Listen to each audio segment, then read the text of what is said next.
Hello class 11th, how are you all? Most welcome to my YouTube channel just commerce.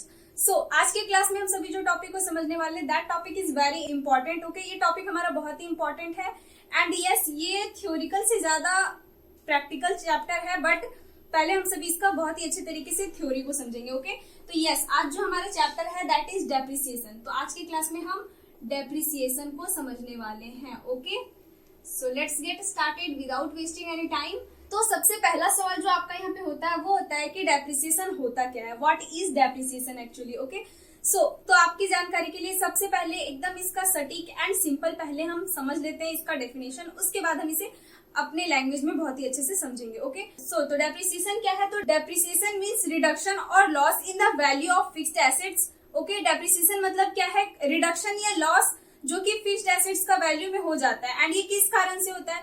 That is wear and tear, मतलब तोड़ फोड़ होने के कारण या फिर टाइम चेंज होने के कारण, due to fall of market का फॉल होने के कारण। ओके, डेप्रिसिएशन यही है। ठीक है, तो सबसे पहले हम इसका डेफिनेशन लिख लेते हैं। डेप्रिसिएशन क्या है? तो डेप्रिसिएशन मीन्स लॉस और रिडक्शन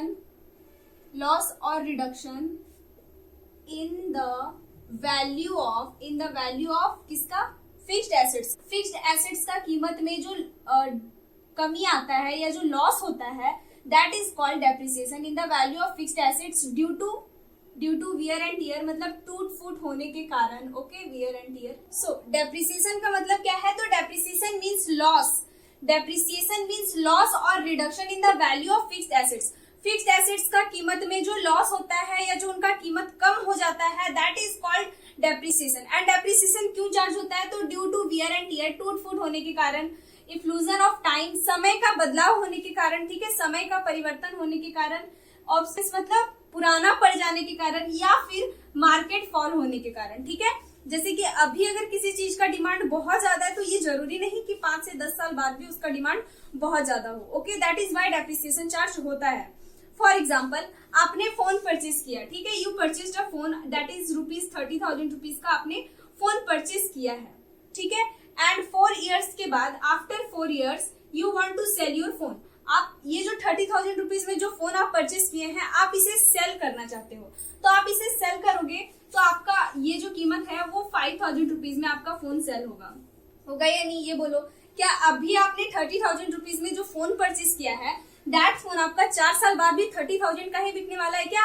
ऐसा होने वाला है क्या? नहीं, ऐसा कभी नहीं होने वाला। आपने जो फोन ₹30,000 में परचेज करा, इस फोन को आपको 5,000 में सेल करना होगा। ठीक है, कभी तो ऐसे भी लोग बोल देंगे कि आपको अभी तो ₹5,000 में खरीदा जा रहा है ये फोन, इसकी वैल्यू तो एक्चुअल में 5,000 भी नहीं है, 5,000 भी आपको बहुत ज्यादा मिल रहा है, ऐसा भी आपको बोला जा सकता है। ओके, तो दैट उस टाइम पे आपको जो यहाँ पे जो लॉस हुआ है ₹25,000 का, जो वैल्यू मार्केट वैल्यू जो गिरा है फोन का वैल्यू दैट इज 30,000 से ₹5,000 सीधा हो गया, तो ये जो 25,000 का यहाँ पे आपको जो कमी दिख रहा है ना that is called depreciation. Yes, that price is called depreciation. आई बात समझ में? कोई भी एसेट्स हो उसका कीमत सेम नहीं होता, फॉल होता है, समय के साथ साथ वो कीमत गिरता चला जाता है, वियर एंड टियर, टूट फूट होने के कारण या फिर समय का बदलाव होने के कारण, पुराना पड़ जाने के कारण। अब अभी जो फोन 30,000 में खरीदे हैं 4 साल बाद भी वो तो पूरा न्यू नहीं रहने वाला ना, उसमें बहुत सारे स्क्रैचेस हो जाएंगे, आप बहुत सारा उसको मतलब पता नहीं कैसे आपने यूज किया, उसमें बहुत सारी कमियां हो जाएंगी। ओके, तो दैट इज वाई उसका कीमत 30,000 नहीं रह सकता। ओके, तो कोई भी फिक्स्ड एसेट्स हो उसमें डेप्रिसिएशन चार्ज होता है, उसका वैल्यू कम होता जाता है समय के साथ, दैट इज कॉल्ड डेप्रिसिएशन। आई बात समझ में? And simple and short language में आप ऐसे बोल सकते हैं, depreciation is reduction in the value of fixed assets. Okay, depreciation is the reduction in the value of fixed assets, तो दैट इज कॉल्ड डेप्रिसिएशन। यही है आपका डेप्रिसिएशन। अब हम बात कर लेते हैं कि ये जो डेप्रिसिएशन यहाँ पे आपको दिख रहा है, तो डेप्रिसिएशन तो फिक्स्ड एसेट्स पे चार्ज होते हैं, लेकिन डेप्रिसिएशन से ही मिलता जुलता कुछ और भी शब्द है जिसे आपने जानना है। तो वो शब्द क्या है? ओके, उसे हम बोलते हैं depreciation, that it is depreciation and other similar terms. Okay, depreciation and other similar terms, जो कि डेप्रिसिएशन के जैसा ही है। तो depreciation and other similar terms कौन कौन से हैं? तो समझिए, पहले सबसे पहला तो आपका ये डेप्रिसिएशन है। ओके, सबसे पहला आपका डेप्रिसिएशन है, देन आपका दो और है and that is amortisation and depletion. Okay, अब ये एमोर्टाइजेशन एंड डिप्लेशन क्या है हम इसे भी समझते हैं। पहला है amortisation and another is depletion. Okay, so depreciation क्या है, एमोर्टाइजेशन क्या है एंड डिप्लेशन क्या है, अभी हम इन तीनों को समझते हैं। जब कभी भी कोई टेंजिबल फिक्स्ड एसेट्स का वैल्यू कम होता है तो दैट इज कॉल्ड डेप्रिसिएशन। ठीक है, टेंजिबल फिक्स्ड एसेट्स। एंड अब आप बोलेंगे कि टेंजिबल इंटेंजिबल क्या है, तो that is very simple. Tangible and intangible क्या है, तो टेंजिबल मतलब होता है जिसे आप देख सकते हैं, टच कर सकते हैं। ठीक है, दैट कैन बी सीन और touch, that can be seen और टच्ड। ओके, वैसा फिक्स्ड एसेट्स जिसे आप देख सकते हैं, टच कर सकते हैं, फील कर सकते हैं। एंड देन होता है एक इंटेंजिबल, ये भी मैंने आपको बताया ही था, इंटेंजिबल फिक्स्ड एसेट्स। ठीक है, FA मतलब फिक्स्ड एसेट्स।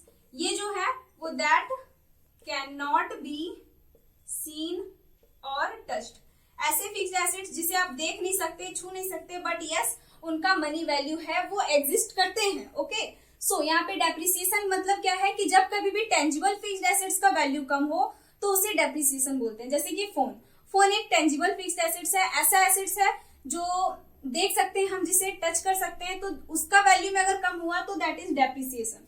बट एमोर्टाइजेशन क्या होता है, तो पहले मैं इसे यहाँ पे लिख देती हूँ, reduction in the value of tangible fixed assets. Okay, reduction in the value of tangible fixed assets. ठीक है, जब कभी भी कोई टेंजिबल फिक्स्ड एसेट्स का वैल्यू में कमी होता है तो दैट इज कॉल्ड डेप्रिसिएशन।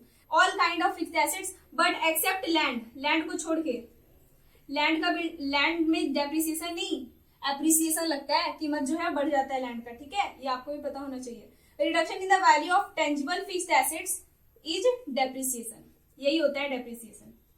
ठीक है, जैसे कि मशीनरी, लैंड, जैसे कि आपका हो गया कोई भी मशीनरी, या फिर आप बोल सकते हैं फर्नीचर, ये सारे आपके टेंजिबल फिक्स्ड एसेट्स हैं एंड इन सभी पे आपका डेप्रिसिएशन चार्ज होगा। ओके, देन आता है एमोर्टाइजेशन। एमोर्टाइजेशन क्या होता है, तो जब कभी भी intangible fixed assets, intangible fixed assets मतलब ऐसे फिक्स्ड एसेट्स जिन्हें आप देख नहीं सकते, टच नहीं कर सकते, बट यस वो हैं, एग्जिस्ट करते हैं, तो वो क्या होते हैं, तो वो होते हैं आपके जैसे कि गुडविल हो गया, पेटेंट्स हो गया एंड कॉपीराइट हो गया, ये सारे। ठीक है, तो मैं यहाँ पे अब इसका लिख देती हूँ, ये आपका डेप्रिसिएशन का था। एमोर्टाइजेशन का मैं यहाँ लिख देती हूँ, reduction in the value of intangible fixed assets is amortization. आई बात समझ में, डेप्रिसिएशन एंड एमोर्टाइजेशन क्या है। फॉर एन एग्जाम्पल आप बोल सकते हैं गुडविल, गुडविल पे अगर डेप्रिसिएशन लग रहा है तो, कोई पेटेंट्स पे अगर डेप्रिसिएशन लग रहा है तो, या फिर कॉपीराइट पे अगर डेप्रिसिएशन लग रहा है तो। आई बात समझ में। देन अब आता है डिप्लेशन। तो डिप्लेशन क्या है, तो डिप्लेशन भी इसी तरह से है। आखिर आप अभी यहाँ पे समझ लो कि डेप्रिसिएशन, एमोर्टाइजेशन एंड डिप्लेशन, ये तीनों चीज में प्राइस कम ही होना है, एसेट्स का प्राइस कम ही होता है, बट नाम अलग अलग है। अगर टेंजिबल फिक्स्ड एसेट्स का कीमत कम हो रहा है तो उसे डेप्रिसिएशन बोलेंगे, अगर इनटेंजिबल फिक्स्ड एसेट्स का कीमत कम हो रहा है तो उसे एमोर्टाइजेशन बोलेंगे, एंड अगर वेस्टिंग एसेट्स का कीमत कम हो रहा है तो उसे डिप्लेशन बोलेंगे। वेस्टिंग एसेट्स क्या होते हैं, तो देखिए रॉयल्टी नाम सुना है, लीज नाम सुना है, लीज यस लीज। तो देखिए क्या होता है कि मान लेते हैं कि ये लैंड है किसी का, ठीक है, एंड यहाँ से ना तेल निकल रहा है, मतलब यहाँ से ना मतलब ऑयल निकल रहा है, यहाँ पे कुआं खोदा गया तो उस कुएं से जो है ना कुआं वहां पे बनाया गया तो उस कुएं से ऑयल निकल रहा है, तो इस ऑयल का वहां पे बिजनेस स्टार्ट कर देना, that is called lease. Okay, तो अगर इस टाइप का कोई एसेट्स है जो कि वेस्ट होने वाला है तो उसमें अगर वैल्यू कम हो रहा है तो that is called depletion. Okay, so मैं यहाँ पे लिख देती हूँ reduction in the value of wasting assets. Okay, ऐसे एसेट्स जो वेस्ट होंगे, जो कि वेस्ट होने वाले हैं, दैट इज डिप्लेशन। ओके, अगर आपको नोट करना है ना तो नोट करते जाना, मैं यहाँ पे इरेज कर दूंगी क्योंकि स्पेस तो बहुत कम है ना। तो आई बात समझ में, डेप्रिसिएशन क्या है, तो एसेट्स का, फिक्स्ड एसेट्स का वैल्यू में कमी हो जाना डेप्रिसिएशन है। आई बात समझ में। डेप्रिसिएशन के जैसा ही दो और टर्म है, अमोर्टाइजेशन एंड डिप्लेशन। डेप्रिसिएशन तब बोलेंगे जब कोई टेंजिबल फिक्स्ड एसेट्स का वैल्यू कम होगा, एमोर्टाइजेशन तब बोलेंगे जब कोई इनटेंजिबल फिक्स्ड एसेट्स का वैल्यू कम होगा, एंड डिप्लीशन तब बोलेंगे जब कोई वेस्टिंग एसेट्स का वैल्यू कम होगा। आई बात समझ में? तो अभी हमें डेप्रिसिएशन पढ़ना है, एमोर्टाइजेशन एंड डिप्लीशन का बस हमें नाम जानना था एंड इसका क्या काम है वो जानना था। ठीक है, जान गए? अब हम इसे इरेज करते हैं एंड अब हम समझेंगे डेप्रिसिएशन का मेथड को। आई बात समझ में? सो methods of calculating depreciation. Depreciation calculate करने का कितना मेथड है? Okay, so methods of calculating depreciation. Okay, so depreciation को कैलकुलेट करने का बेसिकली बहुत सारा मेथड है, आप काउंट नहीं करोगे। समहाउ 11 मेथड मैं जानती हूँ अभी फिलहाल, बट आपको क्लास 11th में केवल 2 मेथड को जानना है एंड वो 2 मेथड क्या है? तो पहला है आपका straight line method, straight line method. ठीक है, स्ट्रेट लाइन मेथड जिसे SLM भी बोलते हैं। ठीक है, एंड इसे और भी नेम से जाना जाता है जैसे कि fixed installment method, fixed installment method के नाम से इसे जानते हैं and it is also known as original cost method, original cost method. Okay, इसका ये 3 नाम है तो कंफ्यूज मत हो जाना। And another is written down value, written down value method, written down value method WDV and इसे डिमिनिशिंग बैलेंस मेथड भी बोलते हैं, डिमिनिशिंग बैलेंस मेथड एंड इसे ही रेड्यूसिंग बैलेंस मेथड भी बोलते हैं। Okay, reducing balance method. Okay, और लगा दो, और लगा दो। सो स्ट्रेट लाइन मेथड क्या है एंड रेड्यूसिंग बैलेंस मेथड क्या है? तो आपको बता दें कि स्ट्रेट लाइन मेथड का मतलब है according to straight line method depreciation जो है वो प्रत्येक साल सेम रहने वाला है। ठीक है, हर साल का डेप्रिसिएशन जो है वो सेम रहता है। इसमें एक बार डेप्रिसिएशन मशीन का कॉस्ट पे निकाल लेते हैं एंड उसके बाद जितना दिन तक मशीन जिंदा रहने वाला है हर साल उतना ही कम करते जाना है। ठीक है, देन आता है रिटन डाउन वैल्यू मेथड। तो रिटन डाउन वैल्यू मेथड क्या होता है? तो इसका हर साल का डेप्रिसिएशन जो है वो कम होते चला जाता है। ठीक है, जैसे कि एक साल, अगर इसका मैं एक एग्जांपल बता देती हूँ, मान लेते हैं कि 10,000 रुपीज का आपने कुछ परचेज किया, फोन परचेज किया मान लेते हैं एंड इसमें एक बार आपको 10% से डेप्रिसिएशन आप ऐसे निकाल लेंगे, दैट इज 1,000 रुपीज। अब वो फोन आपका जितना दिन जिंदा रहने वाला है हर में से 1,000, हर साल से 1,000 कम करते जाएंगे। ठीक है, एक साल आप चार्ज कम किए, मशीन का कीमत तो 9,000 आया, फिर एक साल बाद इसमें 1,000 कम करेंगे तो 8,000 आएगा, फिर 1,000 कम करेंगे तो 7,000 आएगा, इस तरह से आप 1,000 ही कम करेंगे। That is a straight line method. And written down value method में क्या होता है? तो आप इसमें क्या करेंगे, मान लेते हैं कि 10,000 का आपने फोन परचेज किया तो एक साल आप 10% का डेप्रिसिएशन चार्ज किए, तो दैट इज आपका कितना आया? 1,000 रुपीज। तो 10,000 में 1,000 कम किया तो आपने 9,000 दिया। ठीक है, अब next year straight line method में 1,000 ही कम करेंगे, बट रिटन डाउन वैल्यू में नहीं।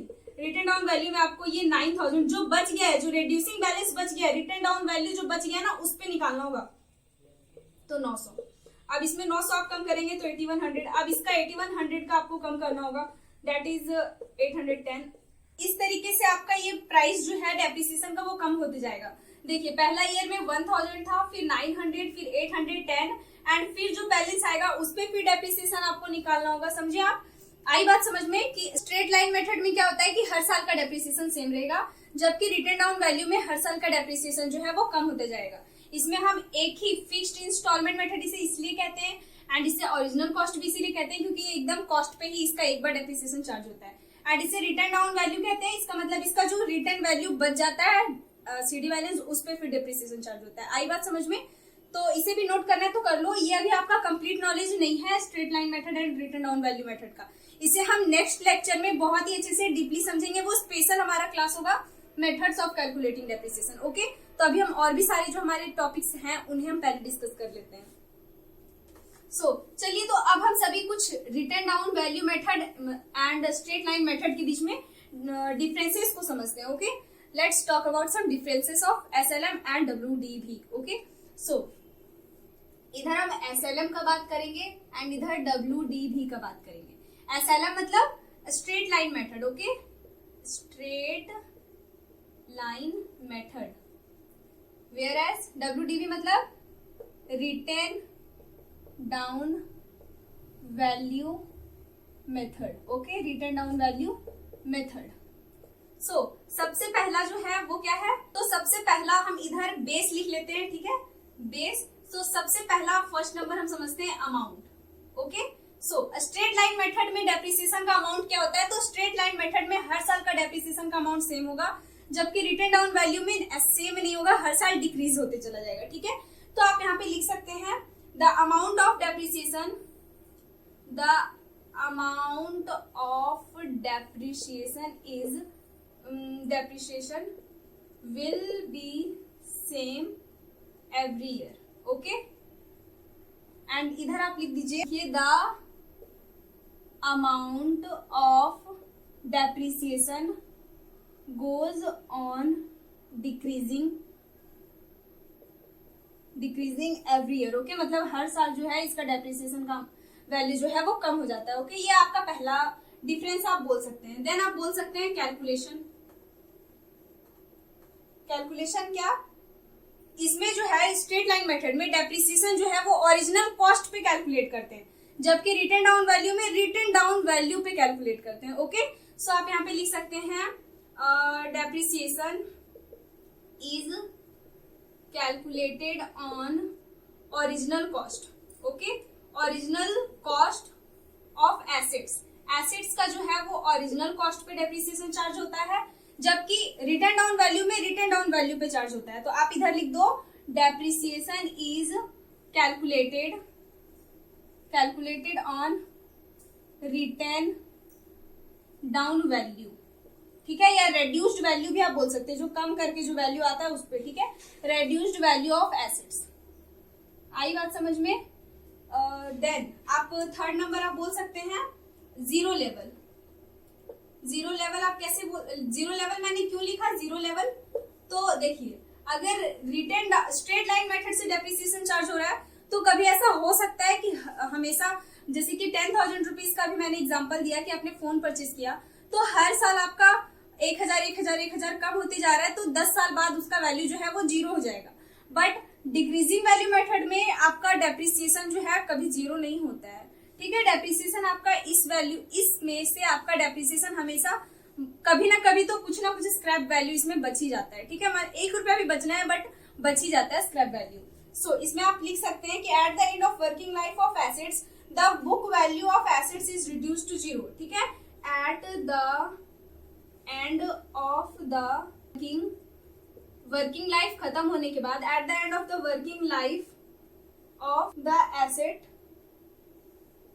the book value of the assets is reduced at zero। इसमें जीरो हो सकता है बट इसमें जीरो नहीं हो सकता। ठीक है, आप लिख लेना इधर कि at the end of the working life of assets, लिख लेना at the end of the working life of assets the book value of assets is not reduced to zero. ठीक है, जीरो इसमें नहीं होता है। देन एक और पॉइंट आप फोर्थ नंबर आप समझ सकते हैं, आप इसे बोल सकते हैं simplicity. Okay, simplicity.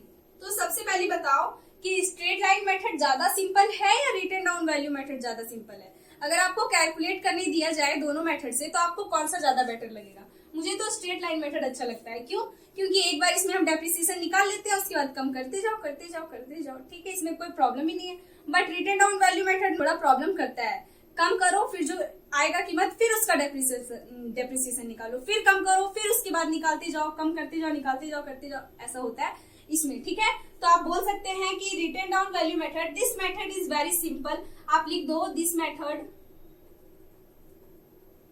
Is very simple. Okay, ये मेथड जो है वो बहुत ही सिंपल है, बट ये मेथड जो है वो सिंपल नहीं है। आप इसमें लिख दो कैलकुलेशन इज डिफिकल्ट। ओके, इसमें सिंपल नहीं है, इसमें कैलकुलेशन जो है वो थोड़ा डिफिकल्ट होता है। देन एक और पॉइंट आप ले सकते हैं 5 नंबर,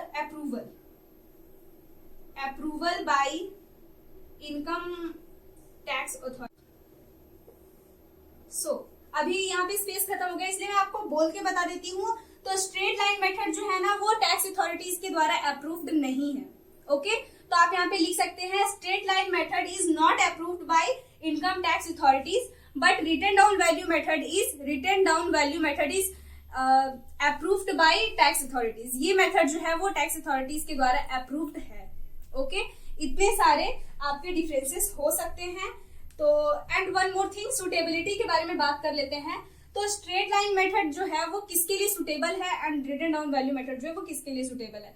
तो straight line method is mainly suitable for wasting assets. Wasting assets जो होते हैं ना उसके लिए स्ट्रेट लाइन मेथड जो है वो ठीक है, ठीक है। जैसे कि लीज ऑफ लैंड या फिर ऑयल बिजनेस अगर किसी का है तो वो सब में स्ट्रेट लाइन मेथड ठीक है। बट आपको अभी दोनों मेथड मिलेगा पढ़ने को, ठीक है, ऐसा नहीं कि नहीं मिलेगा, दोनों मेथड मिलेगा। मशीनरी आपका इससे भी चार्ज हो रहा होगा एंड इससे भी चार्ज हो रहा होगा, कोई प्रॉब्लम नहीं। And written down value method जो है वो सुटेबल है बड़े बड़े जिसमें खर्चे होते हैं, बड़े बड़े कैपिटलाइजेशन जिसमें खर्चा होता है, that is machinery, building, furniture, इन सभी पे हमारा written down value method suitable है। ओके, सो अगर आप इसे नोट करना चाहते हो कर लो, स्क्रीनशॉट लेना है ले लो। अब हम कुछ और थोड़ा छोटा छोटा टॉपिक और भी हम समझ लेते हैं इसमें। Okay, so let's talk about some characteristics of depreciation. ठीक है, चलिए हम सभी डेप्रिसिएशन को थोड़ा कैरेक्टरिस्टिक्स को समझते हैं, इसका क्या क्या फीचर्स है इसे समझते हैं। ठीक है, तो सबसे पहला जो इसका डेप्रिसिएशन का, सबसे पहले मैं लिख देती हूँ कैरेक्टरिस्टिक्स और features. Okay, features of depth. ठीक है, depreciation characteristics and some features. तो सबसे पहला फीचर है कि it is non cash expense.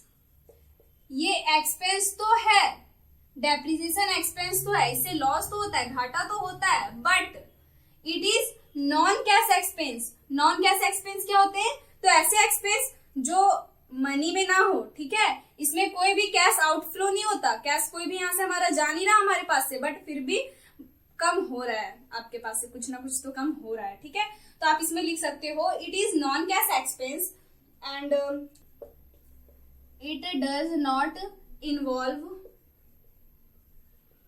Any cash outflow. इसमें कोई भी कैश आउटफ्लो नहीं होता है। ओके, ये क्या है बेसिकली? अगर ये नॉन कैश एक्सपेंस है तो ये क्या है? तो ये एक प्रोसेस है कैपिटल एक्सपेंडिचर को खत्म करने का।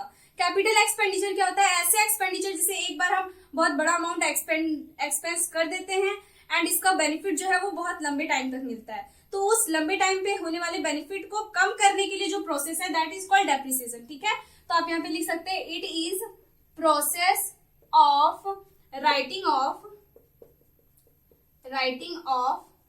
Capital expenditure. ओके, ये कैपिटल एक्सपेंडिचर को कम करने का, खत्म करने का एक प्रोसेस है। देन आप इसमें और भी इसका है, it is a continuing process. It is a continuing process. Continuing process क्या होता है? तो जो लगातार चलता है। ठीक है, तो डेप्रिसिएशन पर एनम चार्ज होता है, ये लगातार चलने वाला चीज है, that is continuing process. And आप इसमें और भी बातें लिख सकते हैं, जैसे कि it is decline in the value of fixed assets. ये फिक्स्ड एसेट्स का वैल्यू में होने वाला कमी है। ठीक है, देन फोर्थ नंबर में आप लिख सकते हैं तो it includes loss in the value of fixed assets due to usage या फिर इफ्लूजन ऑफ टाइम या फिर मार्केट फॉल, ETC आप लिख देना। ठीक है, इन सभी के कारण। तो इतना कैरेक्टरिस्टिक्स काफी है अभी आपके जानने के लिए। ठीक है, तो क्या है? तो it is non cash expense. ये एक नॉन कैश एक्सपेंस है, इसमें कोई भी कैश आउटफ्लो नहीं होता, बल्कि ये तो एक प्रोसेस है कैपिटल एक्सपेंडिचर को राइट ऑफ करने का। देन ये कंटिन्यूइंग प्रोसेस है। कंटिन्यूइंग प्रोसेस मतलब ऐसा प्रोसेस जो लगातार चलता है, जैसे कि डेप्रिसिएशन प्रत्येक साल हम चार्ज करते हैं। It is a decline in the value of fixed assets. ये फिक्स्ड एसेट्स का वैल्यू में होने वाला कमी है। And it includes loss in the value of fixed assets. इसमें फिक्स्ड एसेट्स का कीमत में लॉस आता है। क्यों? टाइम यूजेस के कारण, यूज करने के कारण, समय में परिवर्तन होने के कारण, समय बदलने के कारण, या फिर मार्केट फॉल करने के कारण, वियर एंड टियर मतलब टूट फूट होने के कारण। ओके, तो ये कुछ कैरेक्टरिस्टिक्स है डेप्रिसिएशन का।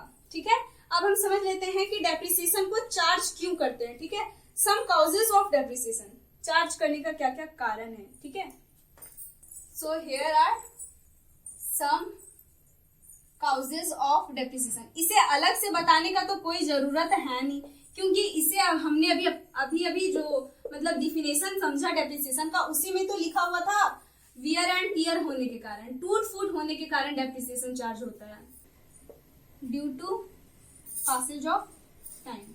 ठीक है, due to passage of time. टूट फूट होता है समय का परिवर्तन होने के कारण, इसलिए, ठीक है। देन आप सेकंड पॉइंट बना सकते हो खुद से, that is expiration of legal rights. अगर कोई लीगल राइट मिल रखा है, ठीक है, तो वो खत्म हो जाता है, उसके बाद भी डेप्रिसिएशन चार्ज होगा ही आपका, ठीक है, खत्म हो जाएगा तो। देन आपका हो सकता है ऑब्सोलेसेंस, मतलब कि पुराना पड़ जाना, या फिर permanent fall in market value, market का कीमत में कमी होना, ठीक है।